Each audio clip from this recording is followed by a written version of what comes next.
મોટો ભાવ ને એટલા મોટા આશીર્વાદ આલું છું. તમારો ભાવ છે ને અને તમારો વિશ્વાસ અને તમારી શ્રદ્ધા છે ને એટલે તમારા કામ થશે થશે થશે. તમે તમારી માને લાડ લડાવતા હશો ને, તમે શ્રીફળ વધેરતા હશો, તમે નિવેદ કરતા હશો ને તમે દીવા ઝળહળતા કર્યા છે, પણ કદાચ એને કંઈ ખોટું લાગ્યું હશે, એનું મન દુભાયું હશે, તો તમને તો નહીં, તમારી માતાઓને રાજી કરવા ના આવું ને તો મારા અવતારમાં ખોટ પડવું મેલડી છું.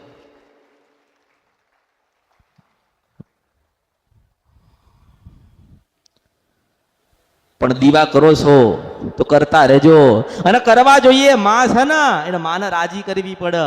અને માં ક્યારે રાજી થાય કે પશુ પ્રભાત રાજા કરણની વેળાનો સમય થાય અને સવાર થતી હોય ને તમારો ધરતી ઉપર પહેલો પગ પડે અને તમારે એવું કહેવું પડે કે મારા મહાદેવના રામ છે.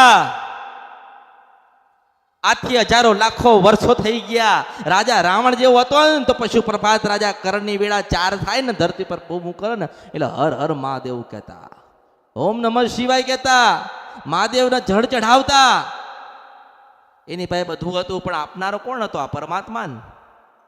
રાજા રજવાડા કે ઋષિ મુનિ ગમે તે હતા, પણ શંકર ભગવાનનું ભજન કરતા કરતા ને તમે કોઈ દિવસ સાંભળ્યો કે ઋષિ મુનિએ રામચંદ્ર ભગવાનનું ભજન કર્યું છે? તમે સાંભળ્યું હનુમાનજીનું ભજન કર્યું છે? અરે અસુરો દૈત્યો હતા ને એ મારા મહાદેવનું નામ લેતા હતા, કારણ કે કઈ નતું ને તારા ભગવાન શંકર હતો ને કઈ નહીં હોય ને તારે શંકર ભગવાન હશે. એટલે મોટા મોટો દેવો ને દેવ કોણ કહેવાય? મહાદેવ. તમે કદાચ ઉદાસ હોય, રાત્રે કદાચ દુઃખ પડતું હોય અને સુઈ જાઓ ને સવારમાં ઉઠો ને ધરતી ઉપર પહેલો પગ મૂકો ને તમે પગ મૂકો ને એવું આંખ બંધ કરીને 11 વખત કોણ કે ઓમ નમઃ શિવાય, હર હર મહાદેવ, તમે 11 વખત કોણ તારે તમારા અંદર મનમાં આત્મામાં ચેતના જાગે. શું જાગે? ચેતના જાગે. એક આનંદનો અનુભવ થાય.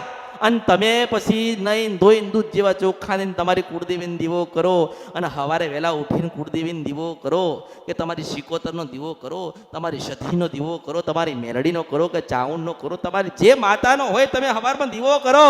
અને દીવો કર્યા પછી એવું કહો કે હર હર મહાદેવ છે, તો તમારા ઘરે ભગવાન પોતે નારાયણ આવશે. હું માતા છું.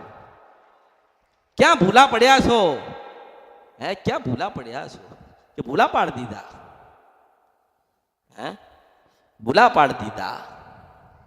માં એટલે માં કહેવાય. આપણી